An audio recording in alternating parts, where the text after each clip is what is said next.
¿Cómo están? Muy buenas tardes, van a ser las 5:10 de la tarde, ya estamos en directo aquí en La 8 Palencia con este tiempo para el debate, para el análisis de la actualidad y como siempre muy bien acompañados en este plató de La 8 Palencia. Elena León, muy buenas tardes, ¿cómo está? Muy buenas tardes, bien, gracias. ¿Qué tal esta primera semana ya de otoño? Horroroso. Ya sabía yo que a usted no le gustaba nada este cambio de tiempo. Pues de verdad horroroso. Lo llevo fatal y además como me resisto a cambiar el armario, pues pasando un frío tremendo. Sí, muy mal. Primer catarro ya del año entonces, ¿no?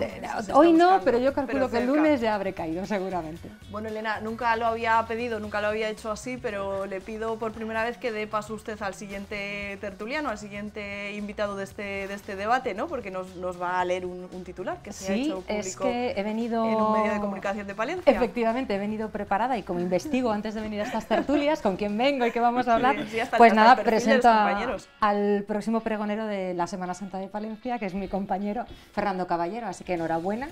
Muchas gracias, muchas gracias. Y nada, pues tenemos aquí una noticia en primicia y un personaje importante hoy en Palencia en primicia. Bueno, sí, muchas gracias. Primeras declaraciones de Fernando, aunque ya se sepa la noticia tras ese nombramiento, que nos aclaraba Fernando que todavía no es oficial, ¿no? Claro, la hermandad de cofradías no ha hecho oficial todavía el nombramiento. Bueno, pues primera declaración, aunque suene un poco redicho, pero para mí es un honor y un orgullo ser el pregonero, bueno, pues después de tantos años de estar al pie del cañón desde mi puesto de redactor en un periódico, de todo lo acontecido en la Semana Santa de Palencia, tanto durante los días santos como durante todo el año. Entonces sí, para mí es un orgullo y un honor. Y sí, sobre el cambio de armario, pues como se ve yo tengo todavía manga corta. ¿No? Es que hemos pasado tan rápido del calor al frío que... Pues enhorabuena, Fernando, lo dicho por Elena de parte también de La 8 Palencia, y como seguro que le vemos de aquí a la Semana Santa varias veces, pues ya le iremos preguntando por ese proceso. ¿Hay pánico al folio en blanco en ese sentido cuando tiene que escribir uno algo más personal, o cree que le va a salir de dentro, que va a fluir? Ideas tengo.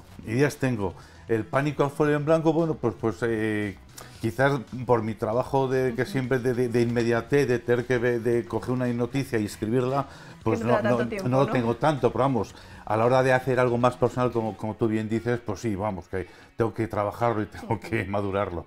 Pues tiempo tengo. Seguro, ya adelanto que merece la pena escucharlo. Javier Calaveras, muy buenas tardes, doctor. Hablábamos de los catarros de otoño, no sé si es así, si ya estamos mucha gente pues cogida sí, en esta época. Coincide con el inicio de la vacunación, así que bueno, está siendo un comienzo y un cambio, pero descomunal. Yo, bueno, también he cambiado un poco, pero bueno, como tengo la bufanda del Thunder Palencia, pues me abrigo un poquitillo, así que hay el sentimiento palentino. Le damos la vuelta al sentimiento. De verdad, sentimiento palentino. Igual, pero a ver si ganamos este fin de semana, el primer partido, sí, hombre, y además ha habido un llamamiento a toda la afición a que llevemos las banderas y las bufandas, y bueno. Y yo me uno también pues a la enhorabuena a Fernando, que la verdad es que es una alegría que alguien de Palencia pues nos pregone en la Semana Santa, que es algo tan importante, tan vital para... Pues sí, que usted también lo vive sí, de manera bueno, yo soy cercana, nazareno, ¿no? Entonces, bueno, pues estoy muy metido en la Semana Santa y, bueno, pues al final no deja de ser una parte muy importante, un sentimiento que los cofrades lo llevamos durante el año. Y bueno, pues el hecho también de contar con Fernando este año pues es un honor, la verdad que es una alegría y te doy la enhorabuena. Muchas gracias.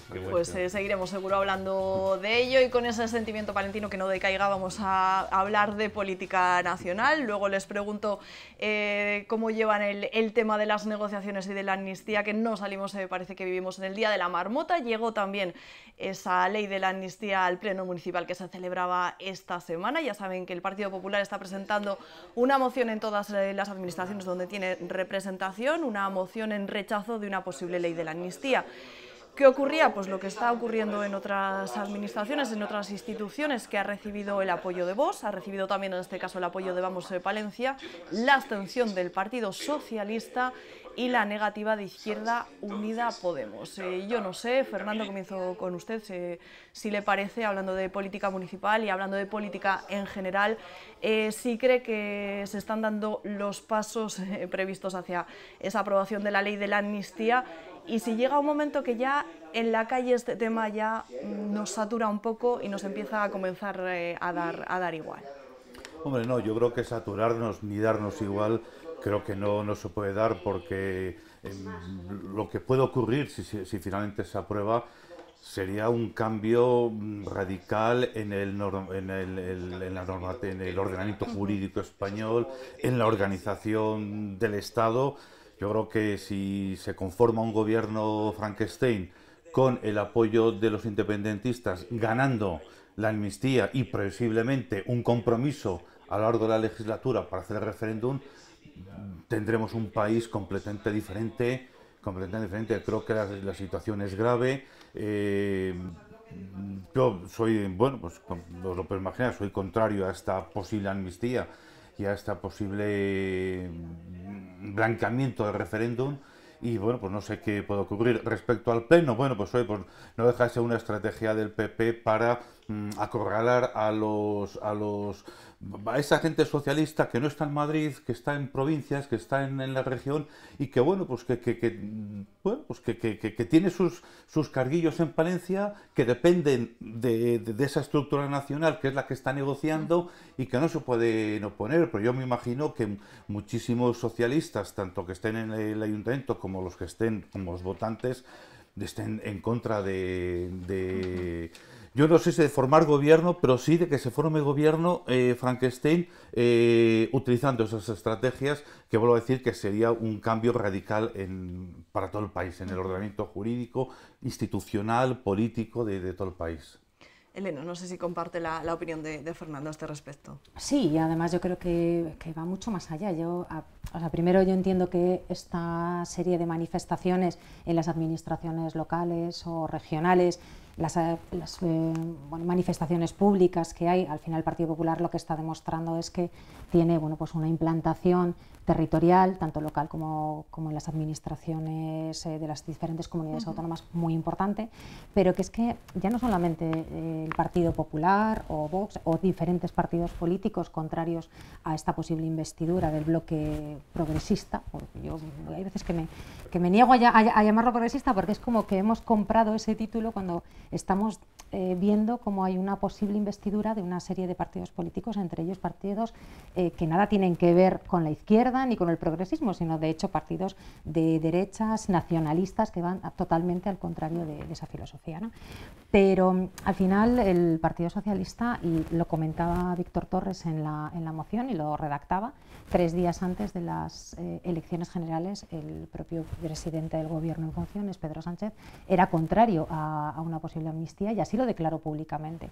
¿Qué es lo que ha cambiado? Pues ha cambiado que el Partido Socialista ha perdido las elecciones y que necesita obligatoriamente los 7 votos del señor Puigdemont, ni más ni menos. O sea, y que seamos capaces de poner en jaque el ordenamiento jurídico, como dice Fernando, o una posible amnistía que reconocería, va mucho más allá, ¿no? Reconocería un poco el error de todo un ordenamiento jurídico, de un gobierno, de un país, que se han cometido una injusticia, o sea, hasta tal punto de tener que declarar una amnistía por algo que además están vendiendo. Yo creo que estamos justificándolo, ¿no? O estamos oyendo justificaciones, un blanqueamiento, pero con argumentos que, bajo mi opinión, no son reales. O sea, yo no creo que hoy en Cataluña haya disturbios, ni haya que llegar a una amnistía para, no sé, no sé qué problema hay social ahora mismo.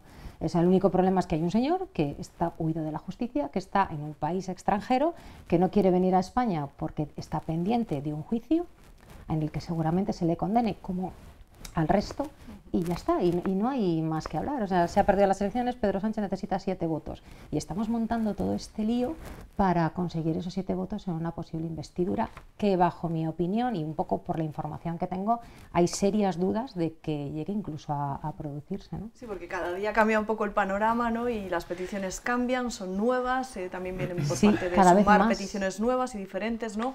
Entonces, no sé, Javier, ¿sí cree que se llegará a esa ley de la amnistía o se romperá la baraja antes y habrá que convocar elecciones? Yo creo que es que este tema podríamos hablar pues largo y tendido durante muchísimo tiempo, pero bueno, yo creo que si se da, al igual que en 1978 pasó a la historia de los españoles, pues el 2023 pues de una manera muy negativa, ¿no? Porque yo creo que nuestro sistema de democracia cambiará. De hecho, los españoles pensamos que esto puede ser, entre comillas, una decisión que ya la aceptamos por desgracia, pero es que puede cambiar todo nuestro sistema, yo creo que lo he comentado antes, nuestro sistema judicial, que ahora mismo está totalmente encarcelado. O sea, estamos hablando de que el sistema judicial con Conde Pumpido está habiendo una variación totalmente anómala y partidista cuando debería de ser un poder totalmente independiente.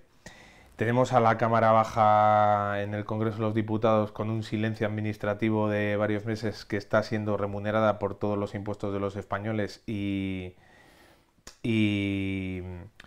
no se está dando ni voz ni voto a los diferentes partidos que han sido elegidos por una presidenta de la Cámara que debería de ser para todos. O sea, cuando se elige la mesa del Congreso, que ya ahí es donde ocurre la primera irregularidad, porque se ceden determinados votos de un grupo político a otro, que eso no es la votación que ha realizado cada ciudadano, pues esa presidenta ahora mismo no está dando voz a lo que determinados grupos políticos que han sido votados por los españoles pueden ser otorgados. O lo que se vio, por ejemplo, en la Cámara Alta, en el Senado, en el día de ayer, cuando determinados presidentes de comunidad pues no asisten por miedo a decir lo que piensan. Y no solo eso, sino que hay un presidente de una comunidad que se ve que no camina en la misma línea que el resto de las comunidades. Y todo eso reducido, por un poco centrar el tema, entonces el voto en el ayuntamiento a mí no me parece mal, me parece bien y efectivamente que pueda ser una estrategia que esté utilizando con esa solidez en el PP, Vox o cualquier partido que sea constitucionalista y que quiera caminar por España, porque a mí me llama mucho la atención, por un lado, cuando hubo las elecciones, cuando hubo la formación de gobierno por parte de Feijóo, como Vox no puso ninguna condición. Y sin embargo, es alucinante las condiciones que se están poniendo para formar un gobierno progresista. Y ahí, en lo que dice Elena antes de progresismo, pues me he ido a esto que es tan chulo como es la inteligencia artificial y dices, ¿qué es progresismo? Y esto está basado en todas las búsquedas y todas las definiciones históricas que se han realizado. Bueno, pues el progresismo es una corriente política y social que aboga por el avance y la mejora constante de la sociedad. ¿Qué es entendido el progresismo en Cataluña? La cuestión en sí del progresismo en Cataluña es una situación subjetiva que depende de opiniones individuales para buscar la igualdad entre toda la población. Hombre, pues a mí que esta ley de amnistía para conseguir 7 votos suponga una desmembración de España y que además manden más determinados partidos minoritarios que no buscan el que caminemos todos juntos, que haya desigualdades, a mí me parece un adjetivo que ya no deberíamos llamarle. O sea, mucha gente se escandaliza cuando dicen, no, gobierno Frankenstein. Bueno, ¿y gobierno progresista? Es que es que el adjetivo de progresista a mí no define el que quiere, o sea, buscado en la inteligencia artificial. Más de 100.000 opiniones. Andar por casa. Bueno, he descrito de una cosa bueno, pero es que hay veces que tenemos que ver cosas que dices, totalmente. Es que progresista. Pero ¿quién no quiere ser, quién no quiere el progreso? ¿Por qué? O sea, al final el adjetivo progresista depende de, o sea, al final hemos comprado ese autocalificativo de progresismo, cuando además en este caso, además que estoy totalmente de acuerdo contigo y con la inteligencia artificial, además hay un grupo de partidos políticos absolutamente minoritarios, pero ya no minoritarios en el territorio nacional, sino minoritarios en su propio territorio local o regional. O sea que estamos hablando de un puñado de votos, un puñado de personas, y es más, yo diría ahora mismo que depende de una sola persona y sus intereses personales, bueno, de dos, que son Puigdemont y sus decisiones, que como además parece que es una persona, vamos a dejarlo en impredecible, pues, o sea, porque realmente no tiene un comportamiento que sea predecible ni normal, sino un presidente de una comunidad autónoma no sale metido en el maletero de un coche para irse, o sea, hay cosas que... Entonces yo creo que este personaje es un personaje absolutamente impredecible. Imaginaros, por ejemplo, que Zelensky hubiera hecho lo mismo cuando su pueblo fue atacado. O sea, por poner un ejemplo, o sea, de líderes, ¿no? O sea, un líder que ha conseguido el respaldo social respecto a una persona que decreta la independencia de Cataluña y se mete en un maletero. En un maletero de un coche. O sea, la actitud más cobarde. O sea, pues yo creo que también... Y que la gobernabilidad de este país dependa de la decisión de esa persona, y yo decía, y el otro personaje que es Pedro Sánchez, que es capaz de, bueno, pues de llegar a una mesa de negociación. Entonces yo creo que todas estas, o sea, perdón, de llegar a una mesa de negociación, el sí a todo, o sea, ¿qué quieres? Carta blanca, y ahora pues vamos a poner las condiciones para que me votes. O sea, yo creo que hasta el propio Partido Socialista, muchas personas del Partido Socialista, representantes públicos, se han declarado en contra de esto. Eso iba a añadir yo ahora, Elena, porque sí que es verdad que aunque se abstuvo el PSOE en esa moción contra una posible ley de la amnistía, porque dice que estaba aún sin desarrollar, sí que es verdad que hemos escuchado la semana pasada a la alcaldesa de esta ciudad manifestarse en contra de la amnistía y llamarle cobarde a Puigdemont por los hechos que relataba antes Javier. Yo creo que también habría que definir... Pero a su jefe no le llama traidor, que es lo que es. A su jefe máximo, no le llama traidor ni felón, que es lo que está haciendo con este país. Una traición a este país, una traición a la democracia. A la democracia, al sistema. A mí lo que me preocupa de todo eso, independientemente de los comportamientos de Puigdemont, del progresismo y tal, el progresismo, de alguna forma estamos asumiendo el discurso de la izquierda. O sea, el progresista ya es izquierda. Que no, que el progreso es mucho más. Junts per Catalunya, más de derecha. A mí lo que me preocupa es el trasfondo de todo esto, es en qué se puede convertir este país. Se habla de Pedro Sánchez como un autócrata y no le falta razón, porque en el fondo lo que quiere Pedro Sánchez es converger todos los poderes del Estado en su persona. Tiene el poder judicial con Conde Pumpido, que ya ha dicho, por ejemplo, que él nunca dará vía libre a un recurso de Vox, por ejemplo. Él ha dicho que nunca. Recurso que presente Vox, él de entrada lo va, con lo cual eso ya le inhabilitaría. O sea, ya lógicamente le podría, si es que se puede inhabilitar a un... no sé cuál es la palabra... bueno, eso puede decirlo, pero a nivel... tiene el poder judicial, con Conde Pumpido a la cabeza. El poder político, parlamentario, tú lo has dicho, salvo el Senado, que donde tiene el Partido Popular mayoría absoluta, que ahí sí que se están haciendo cosas, como esta reunión que ha habido estos días, pero el Congreso, que es el órgano más importante, porque el Senado, al fin y al cabo, yo estoy de los que pienso que el Senado tendría que desaparecer, pero bueno, el Congreso está bloqueado, entonces, bueno, pues se va a converger. Entonces, esto va a dar lugar a un Estado chavista, venezolano, donde el presidente va a decidir sobre todo, y de ahí a una manipulación de las elecciones es un paso. Hablábamos un poco del panorama político actual a nivel nacional, de qué ocurrirá con la formación o no del gobierno central, y nos asomamos a un conflicto internacional que, aunque parezca que nos pilla muy lejos, al final estamos todos globalizados, estamos todos afectados. Lo vamos a contar con imágenes que grabábamos en Palencia. Eso sí, unas 300 personas secundaban esta manifestación en la que se rechazaba la situación que viven en Palestina. Denunciaban que, con la excusa de defenderse del terrorismo, Israel estaba aplicando una política de terror inadmisible que atentaba, dicen, contra todos los derechos humanos. Es muy complejo, Elena, este asunto, ¿no? Tendríamos que remontarnos incluso, bueno, iba a decir años y años, siglos, para entender el origen del conflicto, pero ¿usted está preocupada a día de hoy por todo lo que están generando a nivel mundial las consecuencias de este conflicto, de esta guerra abierta ya entre Palestina e Israel?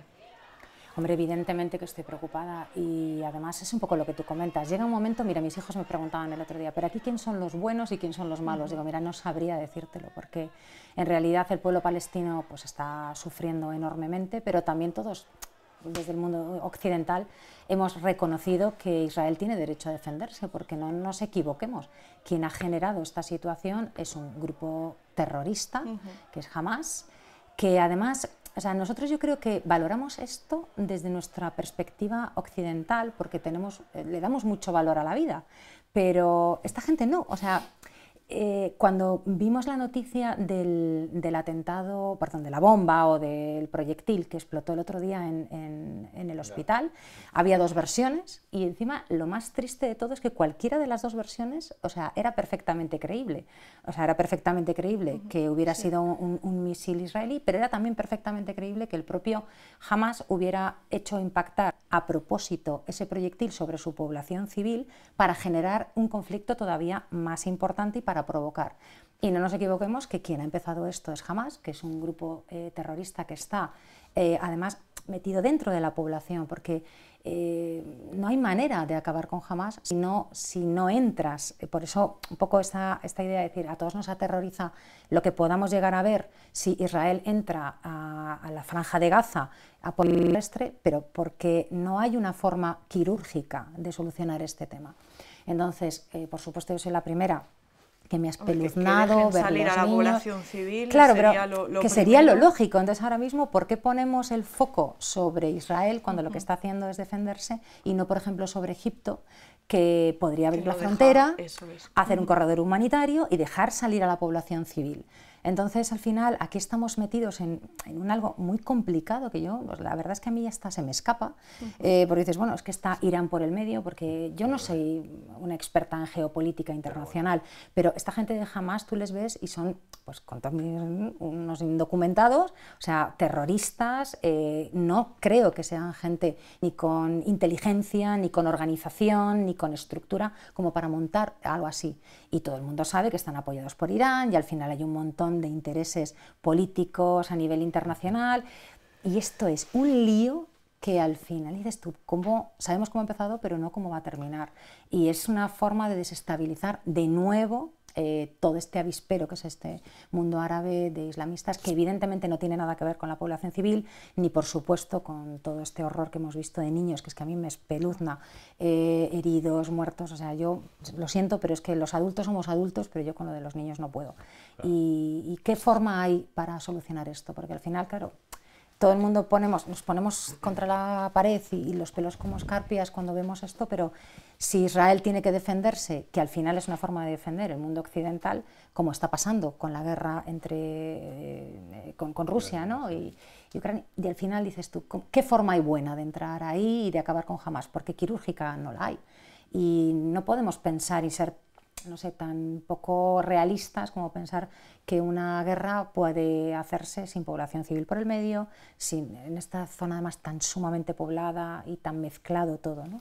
La parte, si es que los terroristas tienen metidas las armas en los edificios de la población civil a propósito, para utilizarlas además como escudos humanos. O sea, es que es espeluznante. A mí la verdad es que me tiene preocupada el tema y ya te digo, yo no sé esto por dónde va a continuar, ya no a terminar, porque tiene pinta de complicarse cada día más.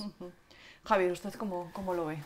Hombre, yo creo que al final lo triste de todo esto es el que paga, pues efectivamente es el más débil y siempre son los civiles, ¿no? Y estamos hablando de una población palestina que mayoritariamente es una población juvenil, pero efectivamente tenemos que tener en cuenta que ni Jordania, que es la otra parte de Cisjordania, perdón, que es la otra parte por así en donde gobierna el Estado palestino, que no tiene absolutamente nada que ver con Hamás, pues defiende lo que hace Hamás con su población. Para que nos demos un poco cuenta de lo que es Hamás, el día que gana las elecciones en un golpe de Estado, pues se carga al opositor.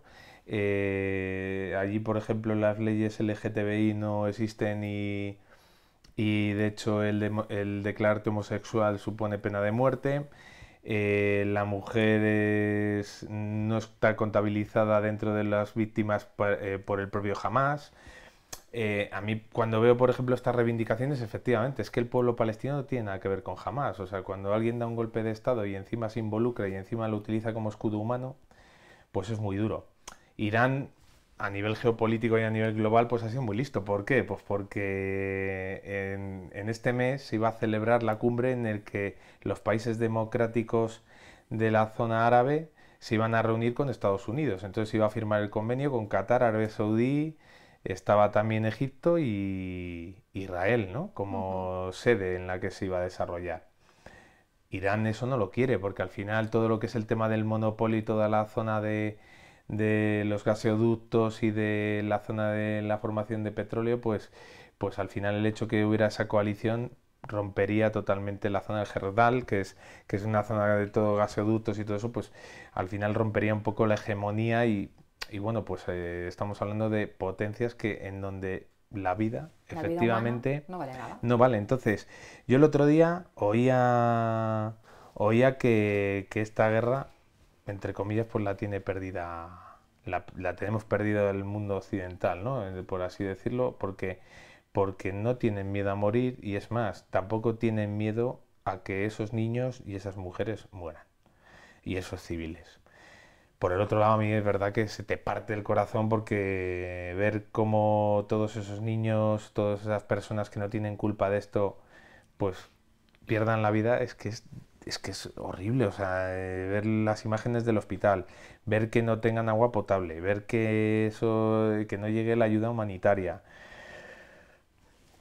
Pero que esto lo ha empezado Hamas. Evidentemente. O sea, y que es una provocación, además, Evidentemente. en un atentado terrorista, además, muy significativo, porque claro, o sea, entrar en un festival de chavales a saco, o sea, pero es una provocación para, bueno, precisamente para desestabilizar. Es un atentado terrorista para llegar a muy esto. bien diseñado durante 20 meses, justo previamente a esa cumbre de países democráticos, bueno, de países democráticos y países que están en vía de democracia. Dentro de la zona árabe, pues hay países que están en esas vías en las que son conscientes de que la sociedad camina de una manera más tranquila y no bajo leyes en el que pues, el sectarismo y todo eso pues predomina.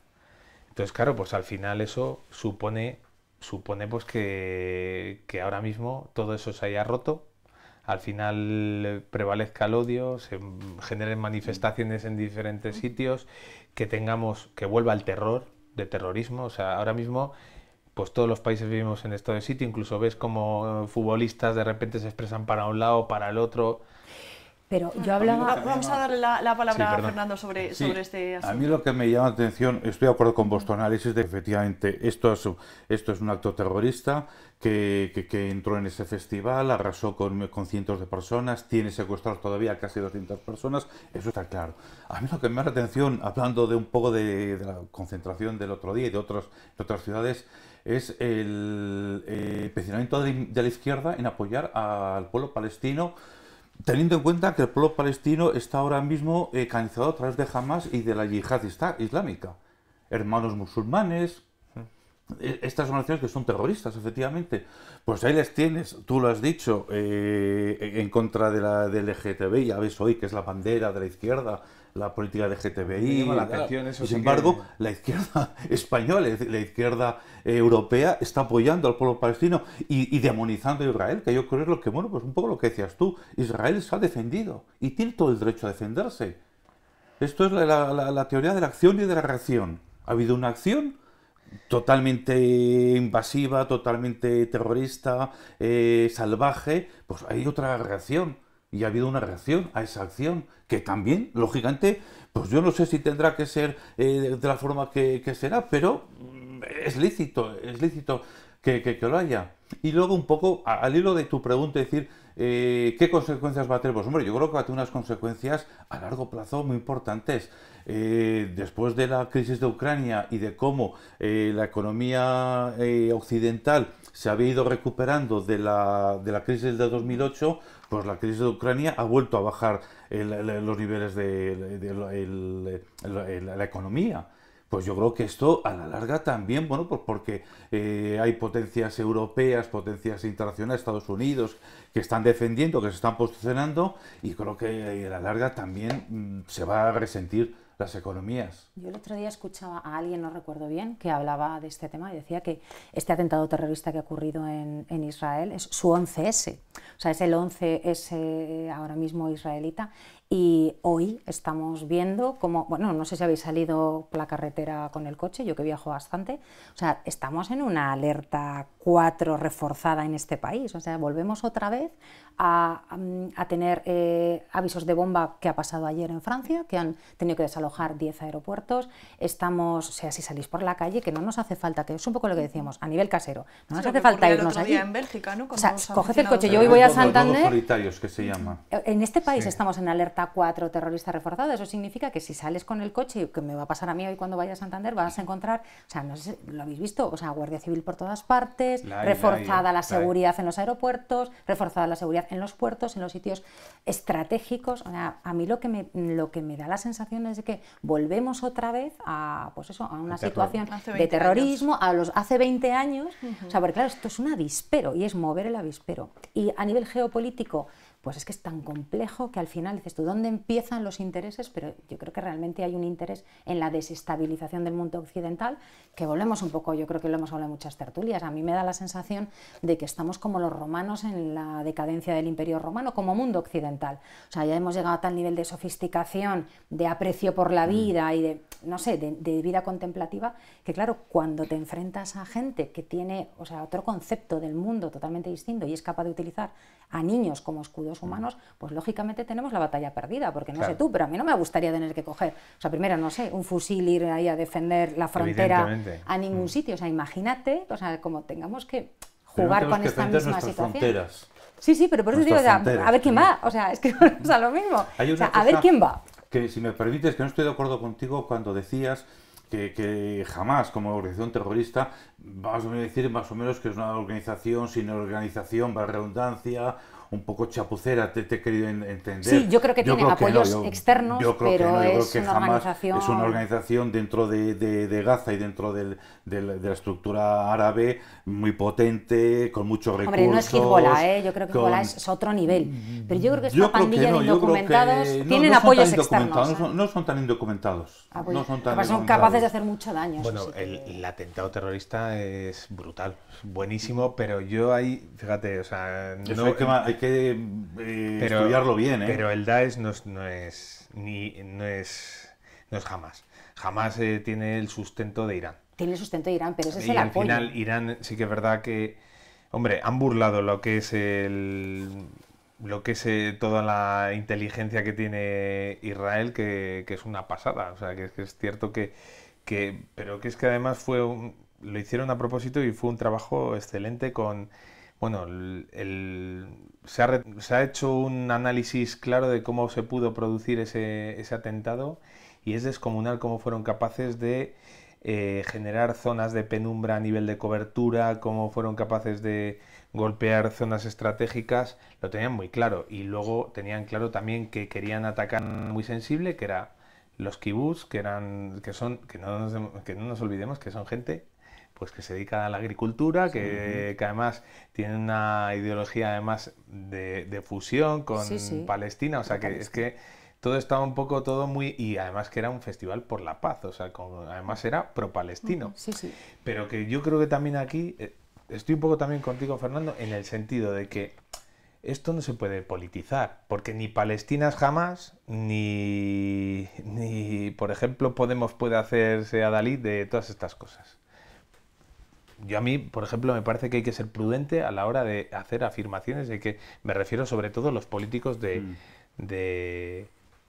pues a nivel nacional, a nivel... La simplificación. Claro, o sea, es que lo de Yone Belarra es de fútbol de guardia. Lo de Yone Belarra es de fútbol de guardia.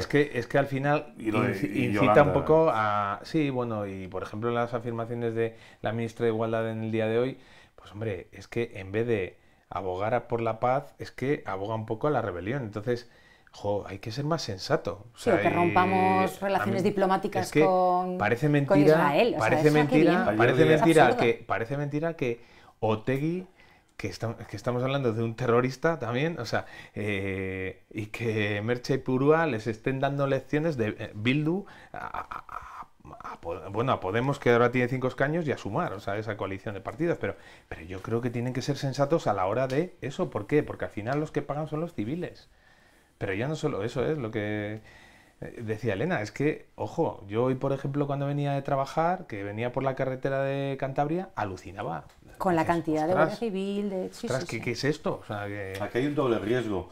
El riesgo de los lobos solitarios que decía yo y el riesgo de los grandes atentados tipo 11S, el 11M en Madrid, Bataclan en París. Es decir, que es un doble riesgo. Los lobos solitarios que te pueden armar una en cualquier momento, con pocas víctimas, pero hay otro riesgo de grandes atentados como los que hemos vivido. Han detenido, por ejemplo, hoy en España a 4 yihadistas. El de Granada, por ejemplo, tenía ya preparada, no tenía el material, pero sí que sabía la fórmula para preparar la bomba de Satán.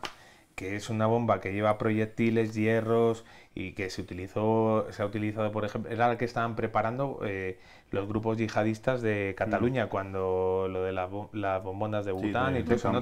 Le faltaba el tema del material. Estamos ya de vuelta, seguimos en directo en La 8 Valencia y como les decíamos antes de este corte publicitario, hablamos de temas que afectan únicamente a nuestra provincia, más concretamente a nuestra ciudad, como son esas obras de Adif de la alta velocidad. Esta semana grabábamos estas imágenes, se avanza en esa obra que va a permitir unirnos por alta velocidad a Cantabria. Siguen las obras, si bien lo van a hacer con una modificación que conseguía la alcaldesa de la ciudad y el concejal de urbanismo tras una reunión en el Ministerio en Madrid, una modificación que va a permitir dotar de una mayor visibilidad a los vecinos del entorno. No van a tener un muro de hormigón enfrente, por así decirlo. Sí que dicen que si llega ese soterramiento tendría unos metros más de lo que quitaba en inicio este proyecto, pero van a estudiar con expertos de fuera si se incumple o no esos estudios informativos. Recuerden, bueno, y Fernando lo sabrá mejor que yo porque seguramente que le ha tocado muchas veces y ahora me dice hablar del soterramiento, ese estudio informativo del hundimiento de las vías que data de 2010, ese estudio informativo de la alta velocidad que data de 2018, bueno, pues que ponían esa obra que estamos viendo, Fernando, en imagen, ese Salto del Carnero, pues estaba mucho más alejado de la ciudad y lógicamente las vías entraban soterradas desde antes. Apoyaría...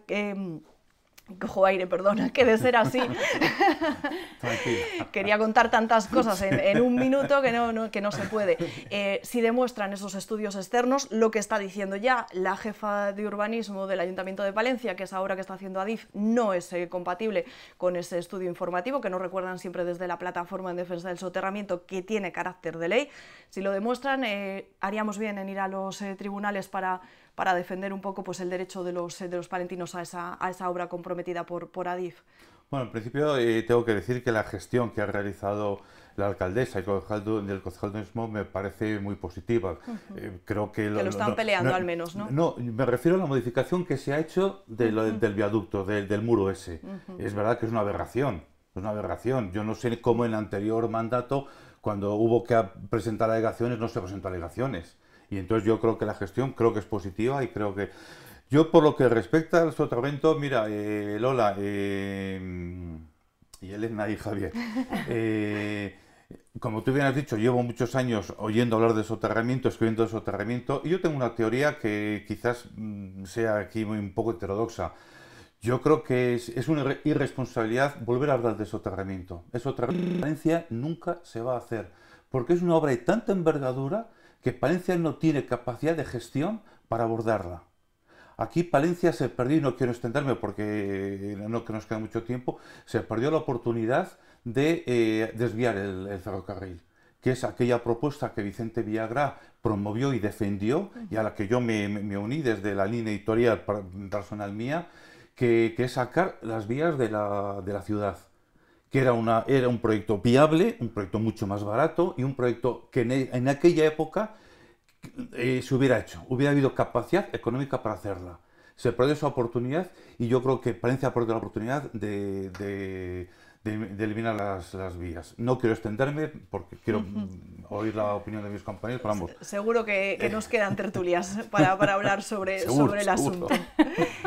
Elena, comparte esa opinión de Fernando del logro, ¿no?, que ha conseguido ahora el equipo de gobierno de por lo menos ese muro de 14 metros, ¿no?, pues que sea visible para... Yo por quitar un poco de hierro... Perdón, Elena, un apunte. Aquello, no sé si tú entonces trabajabas, era lo mismo que era el viaducto famoso que presentó José Borrell cuando era ministro de Fomento. Era lo mismo, que también se descartó. Perdona, eso yo no, es por quitar un poco de hierro y por agilizar un poco la conversación. De hierro y hormigón, es que esto, ¿no?, parece como nuestro propio conflicto entre Israel y Palestina, igual de largo, igual de complicado y parece que igual de irresoluble además. Entonces mi opinión es que me alegro por los vecinos, desde luego, que les quiten ese muro ahí de 14 metros, que es que no tenía ni pies ni cabeza. Entiendo que la ciudad luche por el soterramiento, porque además todos los partidos políticos lo apoyan y la gran mayor parte de la ciudadanía también. Y hasta este punto, y pues es que al final son informes contradictorios entre las partes técnicas, el ayuntamiento, pero bueno, me alegro de que el ayuntamiento esté luchando, primero porque haya pues algo coherente en una salida del tren, que no le ponga a media ciudad contra media, nos van a parecer que nos ponían ahí el muro de Berlín. Y bueno, pues que sigamos luchando por ello, porque al final todo el mundo lo apoya. No sé si será algo que no se va a hacer nunca, pero mientras tanto, desde luego, nos entretiene mucho. Pues se sigue engañando. Escuchamos la opinión de Javier, a ver si nos da tiempo a acercarnos a la catedral, así sin presionarle. Javier. Pues es que yo un poco, la opinión es un poco compartida con la vuestra, ¿no? O sea, que a mí me parece un logro, efectivamente, es que ver es que te imaginas un muro 14 metros, ¡puf!